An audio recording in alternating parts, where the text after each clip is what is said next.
There's a reason old soldiers used to say the war didn't care where you lived. World War II had a nasty habit of dragging remote villages, farm settlements, and isolated outposts straight into the line of danger. And when the shock waves rolled through, the humble mud homes that stood for generations suddenly showed their limits. But here's the twist. During those tense years, engineers stumbled onto a formula so deceptively simple, so rugged, that it turned basic earth into a shock-absorbing armour. Soil, lime, ash. 3 ingredients. When mixed and cured with precision, they produced a brick that laughed in the face of concussive force. One of history's quiet little breakthroughs, almost forgotten until now.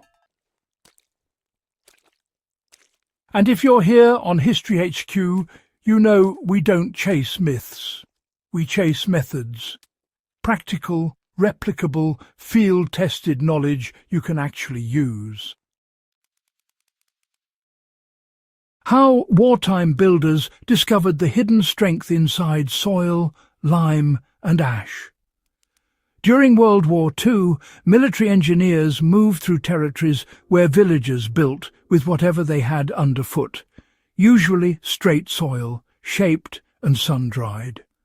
Adobe went up fast, sure, but under pressure it failed just as fast.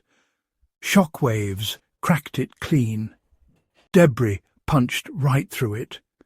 Those walls weren't ready for war. So engineers started experimenting with stabilizers villagers could access without supply chains. Lime became the standout ingredient. When mixed with clay-rich soil, it locked particles together through a slow curing reaction that strengthened day by day. Ash added something even more interesting. It kicked off a pozzolanic reaction, basically a chemical fusion that created microscopic reinforcement throughout the brick. The result wasn't rigid like stone and not brittle like fired ceramics. It had a touch of flex, a controlled give, and, you know, that small bit of forgiveness is exactly what kept it from shattering under blast pressure. Villagers saw the difference immediately. Walls didn't crumble, cracks didn't spider out, and roofs, even when they failed, often left standing walls that shielded families from falling debris. In a war defined by destruction, that was its own kind of quiet victory. Let's break down what made them special. The power of this mixture wasn't brute hardness. It was the internal structure. Lime formed crystals inside the soil matrix, binding microscopic pockets together. Ash contributed tiny porous channels, acting like built-in shock absorbers. When a blast wave hit, a regular adobe wall stiffened and cracked instantly. Stone fared even worse, snapping on weak planes. But soil lime ash bricks behaved differently. They flexed, they compressed, they redistributed the shock instead of fighting it. Then they re-hardened. That's why engineers logged reports of structures where everything else buckled except the walls made with this formula. And that blend of controlled flex and slow hardening is exactly why the technique still matters today, especially if you're a builder, a prepper, or a survivalist relying on local materials.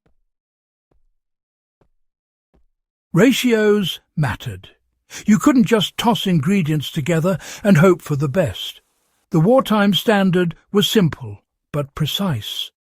3 parts soil, 1 part lime, and half a part fine wood ash. Clay-rich soil worked best because clay helps the lime bond. sand alone was never enough. The builders mixed everything dry first, then slowly added water until the mixture reached a firm, dough-like consistency, wet enough to bind, dry enough to hold shape. Then came the crucial part, curing. The bricks needed 2 weeks in shade at minimum and a full month for peak strength. Rushing the cure meant losing the chemical reinforcement that made the formula so special. Patience wasn't optional. It was the real secret weapon. Now, here's where this gets fun. The engineers left behind a simple field test anyone can replicate. If you want proof of concept, build 2 small walls. Same size, same curing time. One made from pure mud, one from the soil-lime-ash blend. Once both are ready, apply force equally. The old wartime test was a dropped beam or a weighted sandbag. Today you can swing a sledgehammer with equal force. Watch the failure pattern. Mud bricks crack like a dry biscuit. The ash-reinforced wall absorbs the hit, compresses locally, and just refuses to break outward. That difference in failure mode is, the entire story of why this formula saved structures during the war. This isn't just a history lesson. It's a working method with real off-grid value. If your land has clay soil, you're already, halfway there. Add a bit of lime and ash, and suddenly you're producing bricks that just shrug off pressure, handle those seasonal shifts, and resist impact far better than plain adobe ever could. You could build a generator shed that actually stays intact during storms, even when debris is flying around like bullets. You could reinforce a root cellar entrance so ground movement doesn't crack it after a particularly harsh winter. Or you could build perimeter walls that just won't crumble when livestock leans into them, or equipment gives them a bit of a bump.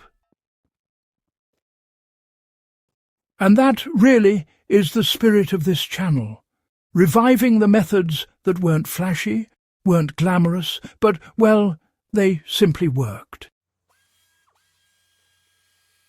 Methods born out of necessity, polished under pressure, and still useful long after the uniforms faded. Very few World War II construction techniques still measure up against modern materials. But this one does, time and again. It's durable, it's cheap, it uses the earth beneath your feet, and it proves that engineering brilliance doesn't always require factories or steel mills.